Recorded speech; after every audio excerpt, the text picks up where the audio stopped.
Hi viewers, welcome back to our channel let's go stories. మీకు కానీ మన ఛానల్లోని stories నచ్చినట్లయితే ప్లీజ్ లైక్ చేయండి, షేర్ చేయండి, సబ్స్క్రైబ్ చేయండి. ఎవరైనా ఫస్ట్ టైం మన ఛానల్ చూస్తున్నట్లయితే please do like, share and subscribe. ఇక ఈరోజు స్టోరీలోకి వెళ్ళిపోదాం. ఆమెను అంతలా భయపెట్టడం అతనికి ఒక వింత ఆనందాన్ని ఇచ్చింది. అతని ముఖంలో ఒక కన్నింగ్ స్మైల్ చేరింది. అకిరా తను ఎంత బతిమాలినా ఆపే రకం కాదని, కావాలని తనని భయపెట్టడానికి ఇలా చేస్తున్నాడని ఆమెకు అర్థమై ఇక చేసేదేమీ లేక అకిరా రెండు కళ్ళు మూసుకొని సీటుని గట్టిగా పట్టుకుంది. అకిరా భయంతో వణికిపోతుంటే అది చూసి అక్షయ్ చాలా హ్యాపీగా ఫీల్ అవుతూ తన ఈగో సాటిస్ఫాక్షన్ చేసుకుంటూ కారును మరింత వేగంగా పోనిస్తున్నాడు.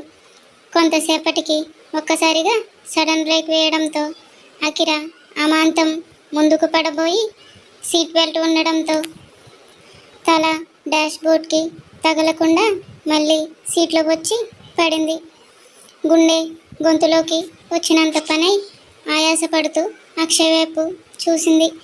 అతని ముఖంలో ఆ సమయంలో కనిపించిన వికృత ఆనందం చూసి అకిరా ఒక్క నిమిషం పాటు షాక్ అయింది. ఒక మనిషి భయపడుతుంటే ఇంతలా ఎంజాయ్ చేస్తారా అని తల తిప్పి బయటకు చూడగా తన ఇల్లు వచ్చింది. అకిరా అతన్ని కొరకొర చూస్తూ కార్ డోర్ తెరవడానికి ప్రయత్నించింది, కానీ డోర్ రావడం లేదు. అకిరా మళ్ళీ అక్షయ్ వైపు చూసింది, కానీ అతను మాత్రం ఏమీ పట్టనట్టుగా అలానే కూర్చునున్నాడు. ఇక చేసేదేం లేక అకిరా తన కోపాన్ని అదుపు చేసుకుంటూ చాలా మెల్లగా ఏమండి డోర్ అన్లాక్ చేయండి అని అడగగానే అక్షయ్ ఏం మాట్లాడకుండానే లాక్ తీశాడు. ఇక అకిరా ఊపిరి పీల్చుకొని కారు దిగింది. తను ఆపదలో ఉన్నప్పుడు కాపాడి ఇంటి దాకా చేర్చినందుకు కనీసం ఒక మాట థ్యాంక్స్ చెప్పాలి కదా అని వెనక్కి తిరిగింది. కానీ ఆమె థ్యాంక్స్ చెప్పేలోపే అక్షయ్ కనీసం ఆమె వైపు చూడకుండానే కార్ స్పీడ్ పెంచి మెరుపులా అక్కడి నుంచి దూసుకెళ్ళిపోయాడు.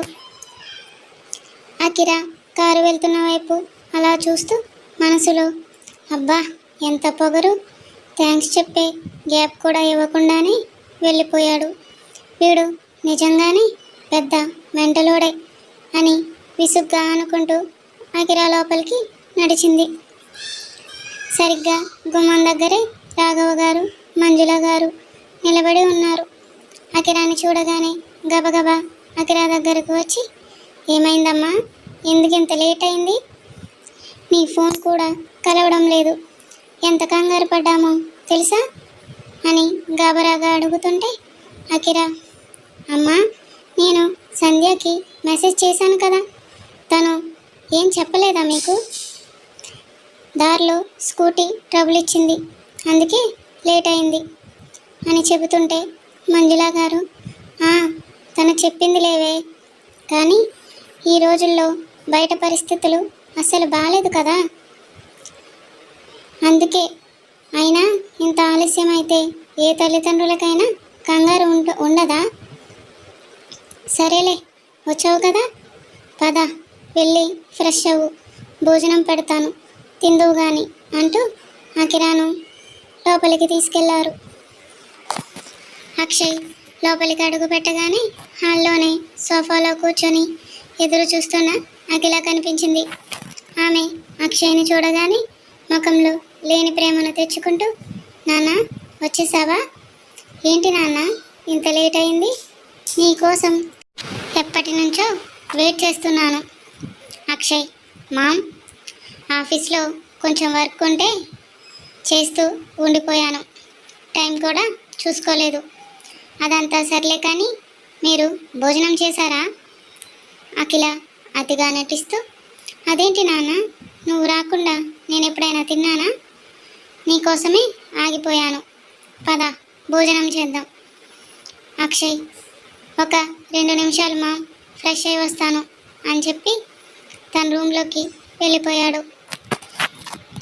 బాత్రూంలోకి వెళ్ళి షవర్ కింద నిలబడగానే ఆ చల్లని నీళ్లు ఒంటిని తాకుతుంటే కారులో అకిరా పెదవులు తన బుగ్గకు తగిలిన ఆ క్షణం మళ్ళీ మళ్ళీ గుర్తుకు వస్తుంది అక్షయ్కు.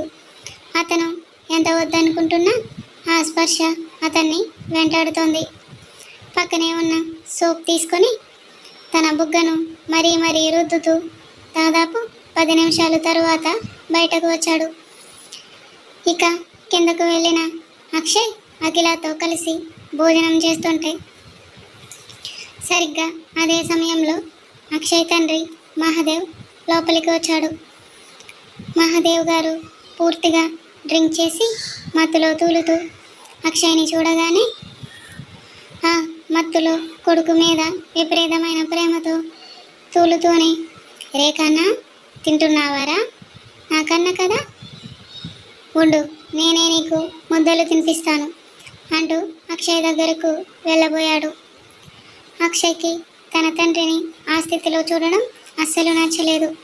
అతనికి విపరీతమైన విసుగు, అసహ్యం కలిగాయి మహాదేవ్ మీద. తినే ప్లేట్ని అక్కడే వదిలేసి ఏం మాట్లాడకుండా మౌనంగా కుర్చీలోంచి విసుగ్గా లేచి అక్కడి నుంచి వెళ్ళిపోయాడు. అక్షయ్ వెళ్ళిపోవడం చూసిన అఖిల మనసులో ఛా, కరెక్ట్ టైంలో వచ్చాడు ఈ తాగుబోతు. అక్షయ్తో ఒక విషయం మాట్లాడదామనుకుంటే అంతా పాడు చేశాడు. సర్లే, ఆ విషయం రేపు నిదానంగా వాడితో మాట్లాడదాంలే అని అనుకుంటుంది. మరుసటి రోజు ఉదయం ఎప్పట్లాగే కాలేజీకి వెళ్ళడానికి అందరూ సిద్ధమవుతున్నారు. సంధ్య హడావిడి చేస్తూ అకిరాను తొందర పెడుతుంది. అక్క తొందరగా రా, ఆలస్యమైపోతుంది. అకిరా వస్తున్నానే, అయినా ఎందుకంత తొందర అని అడుగుతుంటే సంధ్య, ఈరోజు నాకు ప్రాక్టికల్స్ ఉన్నాయి అక్క, టైంకి అటెండ్ అవ్వాలి, లేదంటే మార్కులు పోతాయి, త్వరగా పదా అని తొందర పెడుతుంది. ఇక ఇద్దరూ కలిసి బయటకు రాగానే నిన్న అక్షయ్ పంపించిన డ్రైవర్ అకిరా స్కూటీని తీసుకొచ్చి ఆమెకు అప్పగించి వెళ్ళిపోయాడు. స్కూటీ రావడంతో అకిరా సంధ్య ఇద్దరు స్టార్ట్ అవ్వబోయారు. కానీ సరిగ్గా అదే సమయంలో అకిరా ఫోన్ మోగింది.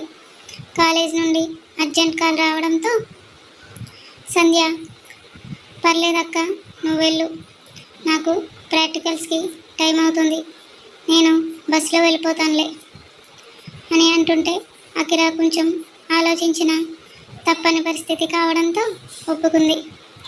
సరేరా, జాగ్రత్తగా వెళ్ళు, బస్సు రాగానే ఎక్కు, దిగాక నాకు మెసేజ్ చేయి అని చెప్పి అక్కడి నుంచే అకిరా వెళ్ళిపోయింది. ఇక సంధ్య నెమ్మదిగా నడుచుకుంటూ బస్ స్టాప్ దగ్గరకు చేరుకుంది. అక్కడ జనం రద్దీగా ఉన్నారు. ఎండ కూడా అప్పుడే మొదలైంది. తన ప్రాక్టికల్స్ టైం అయిపోతుండడంతో సంధ్య మాటికి వాచ్ చూసుకుంటూ కంగారు పడుతుంది.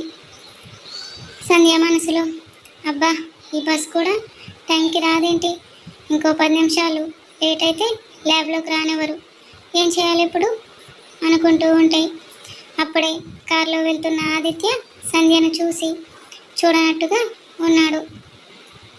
సుప్రియ మాత్రం సంధ్యను చూసి డ్రైవర్తో కారు ఆపమని చెప్పి, ఏంటి సంధ్య ఇక్కడ నుంచున్నావు అని అడిగింది. సంధ్య, బస్ కోసం చూస్తున్నాను సుప్రియ అని చెబుతుంది. వెంటనే ఆదిత్య, నీకు తెలీదా ఈరోజు బస్సు స్ట్రైక్ కదా అని అంటుంటే సంధ్య ఆ మాట విని అవునా అంటూ ఒకసారిగా షాక్గా చూసింది. వెంటనే సుప్రియ, సరే సంధ్య మా కార్ ఎక్కు, నేను డ్రాప్ చేస్తాం అని అంటుంది. కానీ ఆదిత్యకు అది అస్సలు నచ్చలేదు. ఆదిత్య, హే సుప్రియ, నీకేమైనా పిచ్చా, ఎవరు పడితే వాళ్ళను ఎక్కించుకోవడానికి, ఇదేమన్నా సిటీ బస్ అనుకున్నావా, ఇలా రోడ్డు మీద ఉన్న వాళ్ళనల్లా ఎక్కించుకోలేం.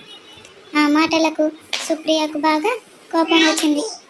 ఆదిత్య, నువ్వేం మాట్లాడుతున్నావు, పాపం తను ఇబ్బందిలో ఉంది, హెల్ప్ చేస్తే ఏమవుతుంది? ఆదిత్య, కసురుకుంటూ నువ్వు నోరు మూసుకో అని అంటాడు. వీరిద్దరు ఇలా గొడవ పడుతుంటే పక్కనే ఉన్న సంధ్య, ఓయ్ ఆదిత్య, నువ్వు మరీ అంత ఎక్కువగా ఊహించుకోకు. ఒకవేళ నువ్వు లిఫ్ట్ ఇస్తానన్నా సరే, నీలాంటి తిక్కలోడి హెల్ప్ నాకు అస్సలొద్దు. నేనేమి నీ కారెక్కను. ఆదిత్య సంధ్యని కోపంగా చూస్తూ, డ్రైవర్ పద వెళ్దాం అని తొందర పెట్టాడు. ఇక సంధ్య చూస్తుండగానే ఆదిత్య కారు అక్కడి నుండి వెళ్ళిపోయింది. Supriya, Aditya, shame of you, నీ బిహేవియర్ అస్సలు బాగాలేదు. ఒక అమ్మాయికి హెల్ప్ చేయాల్సింది పోయి అలా దారుణంగా మాట్లాడతావా అని అంటూ ఇంకా ఏదో అనబోయింది. కానీ ఆదిత్య ఆమె మాటలను అస్సలు పట్టించుకోలేదు.